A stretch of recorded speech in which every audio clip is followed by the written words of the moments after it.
For trigonometry, if you have a right angle triangle, but you do not have the length of two sides, you cannot do Pythagoras' theorem. So what's your next step? The next step would be to do the sine, the cos, and the tan ratios. In terms of your sine, cos, and tan ratios, they are written in your log tables, and it will tell you sine of theta stands for some angle, is equal to its opposite over its hypothesis.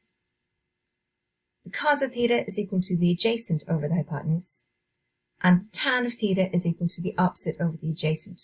Now what these mean is the sides in relation to a particular angle.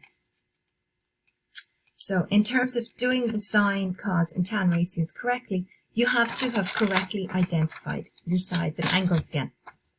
Right? So if we have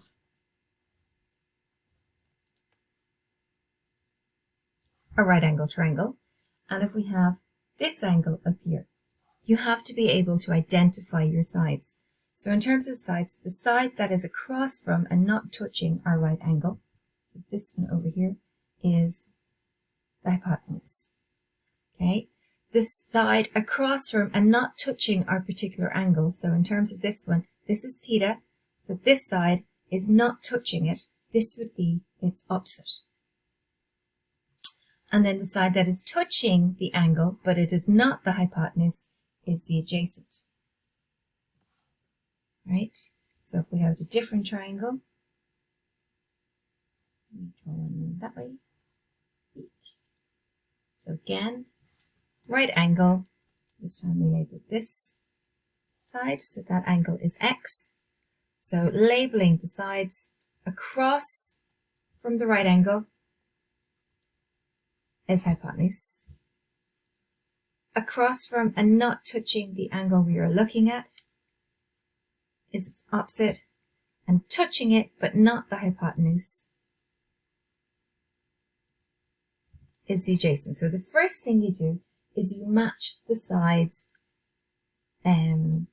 of your triangle.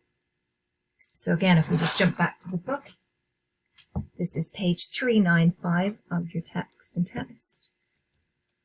So if you look at the bottom here, zoom in a little bit.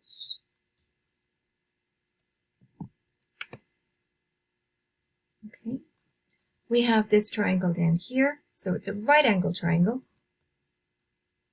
Right, so we have our right angle corner. This side would be the hypotenuse. We are looking at this angle, so this side would be the opposite, and this side which is touching it is the adjacent. So in terms of this particular triangle, we do not know the hypotenuse, but we do know these two sides.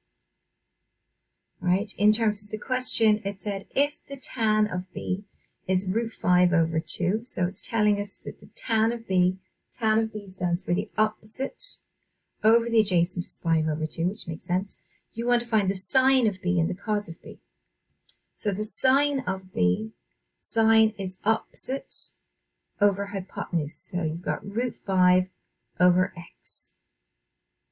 Okay? Your cos of b would be your adjacent over the hypotenuse. That would be 2 over x. So in terms of that, we have to calculate what the x is. To work out the x, we have a right angle triangle. We have two sides given. We are missing a side, so you can solve it using Pythagoras' theorem. For Pythagoras' theorem, the length of the hypotenuse squared is equal to your other sides squared and added together. So x squared is equal to 2 squared plus root 5 squared. When you are squaring a root number, you get this number that's underneath the root. So root 5 squared is just equal to 5. But 2 squared is equal to 2 times 2, which is 4. So that means our x squared is equal to 4 and 5, which is 9. So our x is equal to 3. So our sine of b is equal to root 5, which was our opposite, over the hypotenuse, which was 3. Our cos of b is equal to the adjacent, which was 2, over the hypotenuse, which we worked out was 3. Okay, so that was that. If you look to the next page, And question 2 here, for example, says find the sine, the cos, and the tan of the angle marked with the capital letter for each of the following triangles. So we have our triangle here. What you do is you correctly identify your sides. So this is our 90. Okay, so the side across from it and not touching it is the hypotenuse. This is our angle. The side across from it and not touching it is its opposite.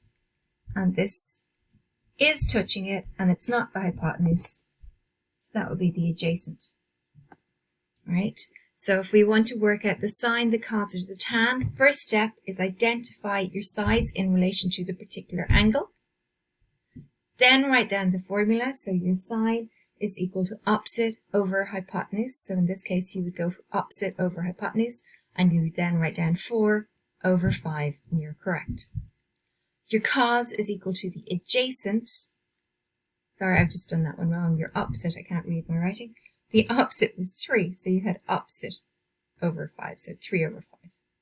Your cos is the adjacent over the hypotenuse, so that will be your 4 over 5.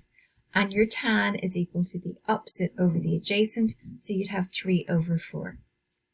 Okay, so if you take out your book and try a few of the questions on page 396, and you should get on fine.